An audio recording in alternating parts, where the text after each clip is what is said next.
আমরা কাজে লাগাই, নইলে আল্লাহ সুবহানাহু ওয়া তাআলার কাছে আমরা আশা করে দাঁড়াবো। আজকে যেই কথাগুলো বলা খুবই প্রয়োজন মনে করছি, সময় খুব সংকীর্ণ। যে দিন টাইমটা এমন একটা পর্যায়ে আমি দেখলাম, যেটি হলো 2011 সালে আমরা সৌদি আরব গেলাম। সেখানে দেখলাম 8 বাঙালি শিরুচ্ছেদের জন্য কোর্ট রায় দিয়েছে। অপরাধ ছিল সেখানে 8 বাঙালি যে অন্যায় করেছে, এবং তারা রায় দিল যে যদি ওই যে ক্ষতিগ্রস্ত পরিবার যদি এদেরকে মাফ করে, আদারওয়াইজ কোনো পথ নেই। মাফ দুইভাবে হতে পারে, টাকার বিনিময় হোক, এমনি হোক, ক্ষমাকরণের শাস্তি হয়ে বিচার এগুলো। আজকে দুঃখের সাথে বলছি, আমরা যদি দিন কায়েম থাকতো তাহলে বাংলার জমিনে ইনসাফ ভিত্তিক সমাজ থাকতো, ন্যায় ভিত্তিক বিষয়গুলো থাকতো, মানুষ আরামে ঘুমাতে পারতো, সুখে স্বাচ্ছন্দ্যে জীবনযাপন করতে পারতো, হত্যা ধর্ষণ নির্যাতন হতো না। আল্লামা সাইদুর রহমানুল্লাহর একটি কথা মনে পড়ে, আরে ভাই তুমি যাকে হত্যা করেছো, ওই পরিবারের কাছে ওই ঘরের দরজা গিয়ে তুমি কান পেতে শোনো, মায়ের কান্না, সন্তানের হাজারি, এরপরও তোমার বিবেক না দিবে না?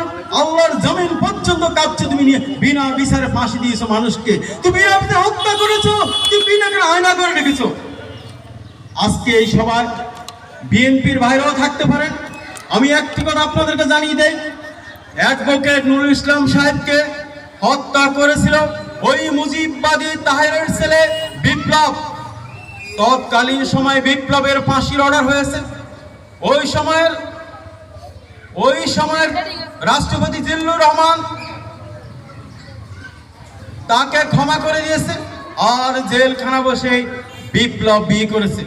অ্যাডভোকেট নুরুল ইসলামকে টুকরো করে বুড়িগঙ্গা মেঘনা নদী তাকে বাসানো হয়েছে। পরবর্তী পর্যায়ে তার লাশ খুঁজে পাওয়া হয়েছে।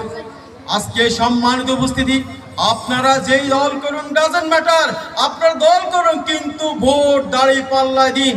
যদি দাঁড়িপাল্লায় ভোট দিন, ওই খুনি তাহেরের, খুনি বিপ্লবের, তার পরিবার বিচার বাংলার জমিনে হবে ইনশাআল্লাহ। এবং আপনারা যে বিএনপির ভাইরা, আপনারা অন্যান্য ভাইরা, আপনারা যদি কোনো ভুল ট্রেনে উঠেন, সেই ট্রেনে এখন নেমে যান, আর এখান থেকে দিন কায়েমের জন্য দৃঢ় বলিষ্ঠ একমত দিয়ে আপনারা পোষণ করুন।